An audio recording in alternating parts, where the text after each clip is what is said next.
Holy cow. That's it. I'm done with RC cars. They're all trash. Whoa, whoa, whoa, whoa. What happened exactly? Why are you throwing your Tekno in the trash can, man? I took this pile of junk out for a light little bash in the backyard. In 5 minutes, it's broken. These things can't do anything. It's just, I'm done. Well, what do you mean exactly a light little bash? Like, what exactly happened? I set my little ramp up outside in the backyard and jumped this thing a few times, and then I kind of crashed it. So there's the keyword right there. You crashed it. I mean, but how exactly hard did you crash it? Well, I jumped it off the ramp a couple times, and then I eventually jumped it into a tree. I mean, but that's besides the point. It shouldn't have broke, man. Well, dude, I hate to tell you this, but you jump any car into a tree, something's going to break. And you do realize something, right? Did you not understand the first thing about this hobby also? That pretty much every car is a piece of trash and they all just break for no reason, even from hitting a tree? No, dude, this hobby's about 50-50, 50% bashing, 50% repairing. So you better get good at fixing them. Bruh, nobody said I had to fix this thing. Nah, no way, dude. No. Yeah, that's definitely too much work. I'm out.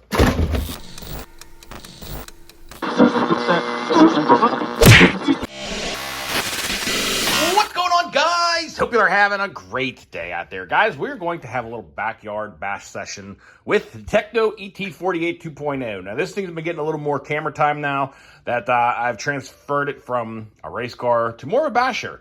Because, guys, I had a lot of fun with this thing out there.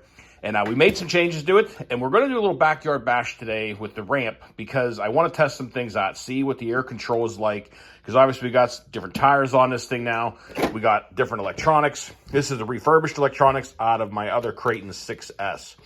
And this is the BLX system, and I think I'm running a 15 or 16 tooth pinion on here right now.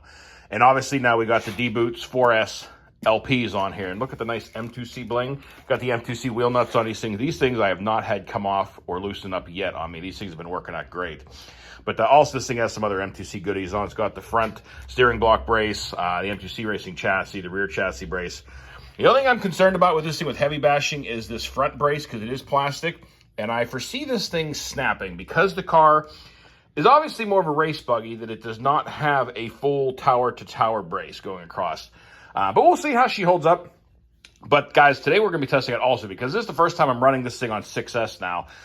Because I had to wait for batteries to come in first because most of my batteries are 5,500 milliamp or 6,000 or even some 62s I have.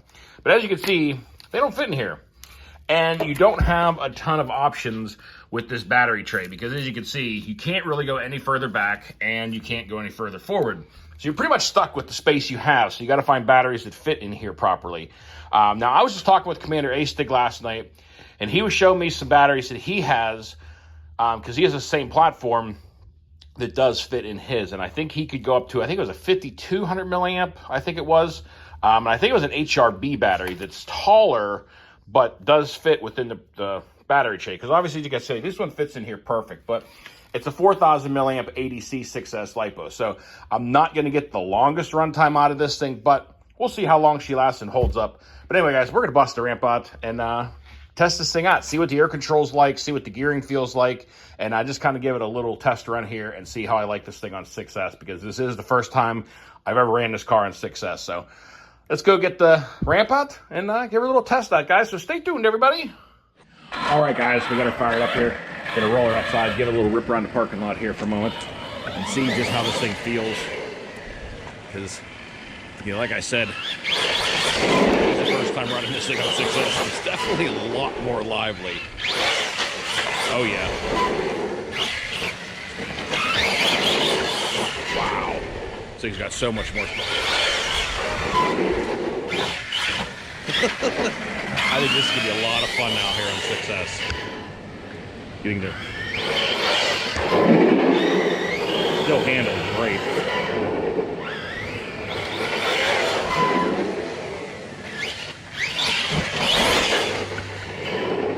All right, well, I think it's time to bust out the ramp. See how she jumps. All right, guys, we got the ramp out now. And yes, I haven't changed the ramp yet. It is still my narrow 30-inch wide ramp.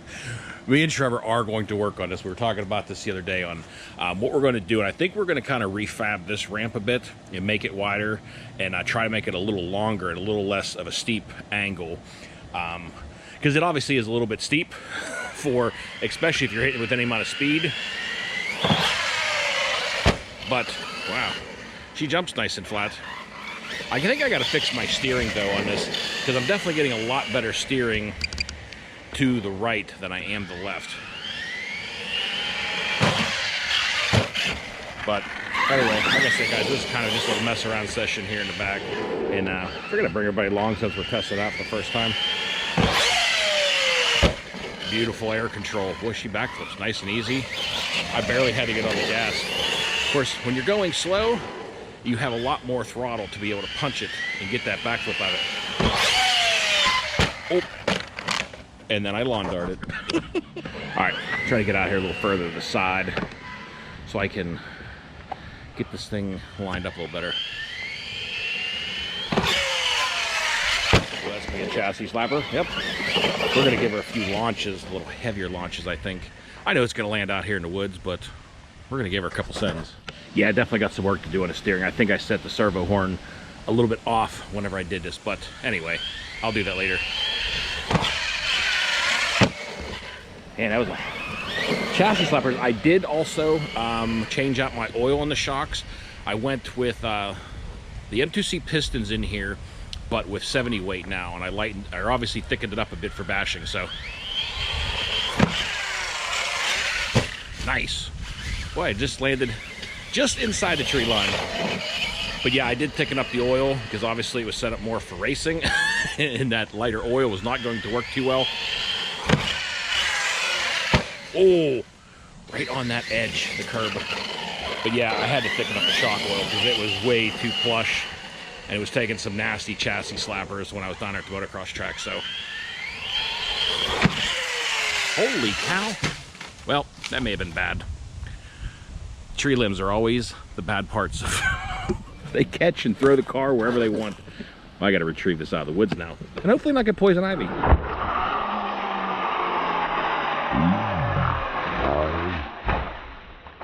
Oh no, guys. Well, I've had my first breakage on the Tekno, and as you can imagine, the way that she came down.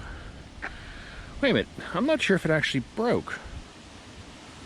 It looks like the hinge pin pulled out. I'm gonna take a look at this thing a little closer and see if it's broke, or if I can fix it. Well, guys, I did break it. I actually pulled the rear hinge pin brace out of the front diff case. The rear hinge pin brace ripped out of there, and this is actually an old brake that I had at the track.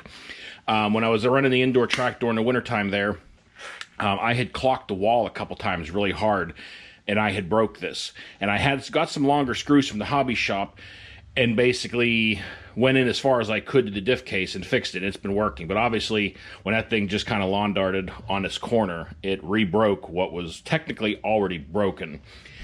The A-arm's fine. Hinge pin's fine. It's just that rear block pulled out of there. Now, I might be able to, you know, try to find another screw or do something else, but since this thing's already broken and it's been broken, I'm just going to get a new diff case for this thing and start with the longer screws so it has more meat in there. But the air control felt really good. She jumped nice and flat. It looks like she's going to fly really beautiful. Definitely just going to have to get this thing beefed up in a few spots, and I honestly forgot about this breakage because as soon as that thing pulled out again, it triggered my memory when I broke this thing at the indoor track. But anyway, not a big deal. Just got to replace the front diff case. These things are super easy to tear down, which is great. They're really nice to work on. But, you know, this is why you test. And this is why I kind of wanted to do this out here, because had I done this down at the motocross track, it'd be kind of a bummer driving the whole way down there. But, guys, I think the new Tekno, well, not new, but the Tekno is going to be a lot of fun running this thing on 6S and kind of using it as more of a basher. But I'm going to go ahead and get a diff case ordered up for this thing now and get this thing back up and running here in no time. We had a ton of fun yesterday. Me and Trevor down at the BMX track. If you guys seen those videos, I'm not sure what order all this we posted in, but we had a ton of fun down there, and it's where I want to take this thing. I wanted to take the Tekno down to the BMX track, but the battery didn't show up until today, unfortunately. But guys, I think that's going to do it for the video. Just kind of put together a short little test video here at the Tekno, and there can be lots of great things to come. We're going to work on some different ramps. Me and Trevor are actually maybe looking at buying this really nice ramp setup. It's going to be, if we decide to get this, it's going to be a pretty epic jump, but we're checking out some different options because he's obviously practicing and getting into trying to get his air control down. But anyway, guys, I hope you all enjoyed the video, but that's going to do it. So until next time, y'all, be safe, be careful out there. Peace out, everybody.